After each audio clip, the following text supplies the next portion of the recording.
The Story of an Hour by Kate Chopin. Knowing that Mrs. Mallard was afflicted with a heart trouble, great care was taken to break to her as gently as possible the news of her husband's death. It was her sister Josephine who told her, in broken sentences, veiled hints that revealed in half-concealing. Her husband's friend Richards was there too, near her. It was he who had been in the newspaper office when intelligence of the railroad disaster was received, with Brently Mallard's name leading the list of killed. He had only taken the time to assure himself of its truth by a second telegram, and had hastened to forestall any less careful, less tender friend in bearing the sad message. She did not hear the story as many women have heard the same, with a paralyzed inability to accept its significance.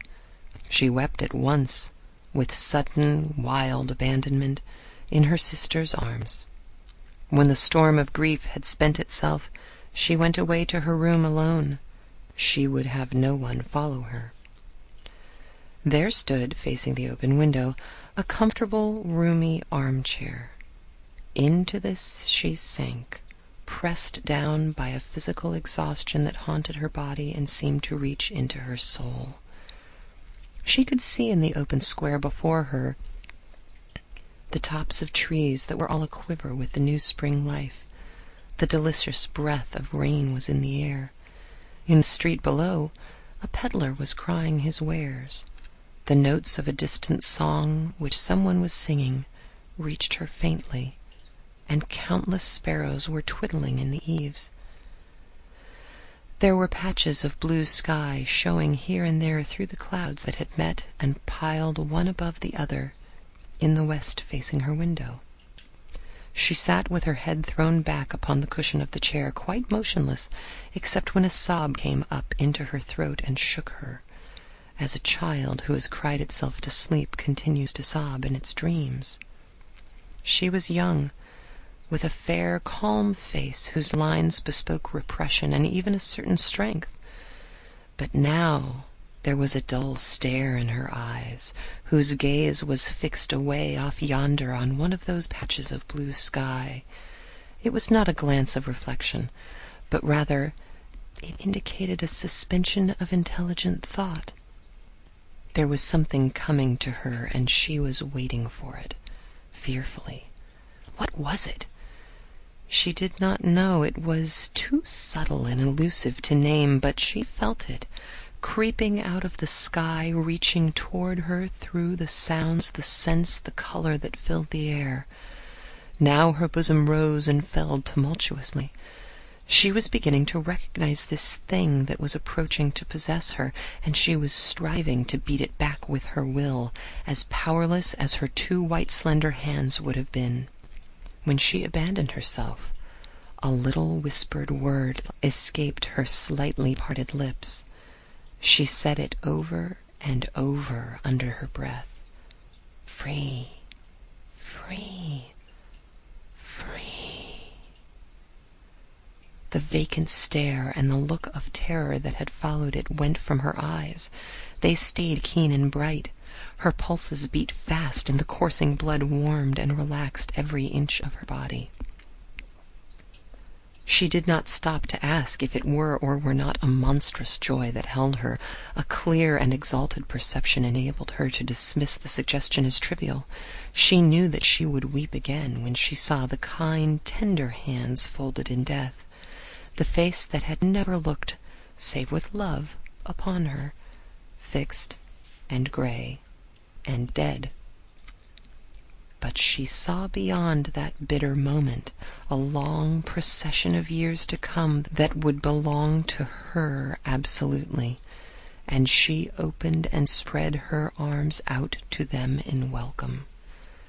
There would be no one to live for during those coming years. She would live for herself. There would be no powerful will bending hers in that blind persistence with which men and women believe they have a right to impose a private will upon a fellow creature.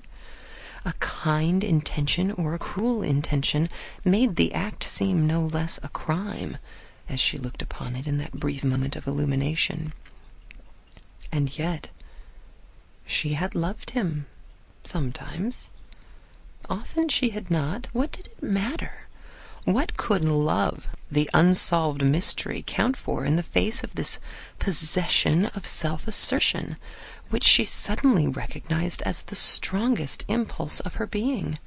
Free, body and soul free, she kept whispering. Josephine was kneeling before the closed door with her lips to the keyhole, imploring for admission. "Louise, open the door, I beg. Open the door. You will make yourself ill. What are you doing, Louise? For heaven's sake, open the door." "Go away. I am not making myself ill." No, she was drinking in a very elixir of life through that open window. Her fancy was running riot all along those days ahead of her, spring days and summer days and all sorts of days that would be her own. She breathed a quick prayer that life might be long. It was only yesterday she had thought with a shudder that life might be long. She arose at length and opened the door to her sister's importunities. There was a feverish triumph in her eyes, and she carried herself unwittingly like a goddess of victory. She clasped her sister's waist, and together they descended the stairs. Richard stood waiting for them at the bottom. Someone was opening the front door with a latchkey. It was Brently Mallard who entered, a little travel-stained, composedly carrying his grip-sack and umbrella. He had been far from the scene of the accident, and did not even know there had been one. He stood amazed at Josephine's piercing cry, at Richard's quick motion to screen him from the view of his wife. When the doctors came, they said she had died of heart disease, of the joy that kills. End of The Story of an Hour.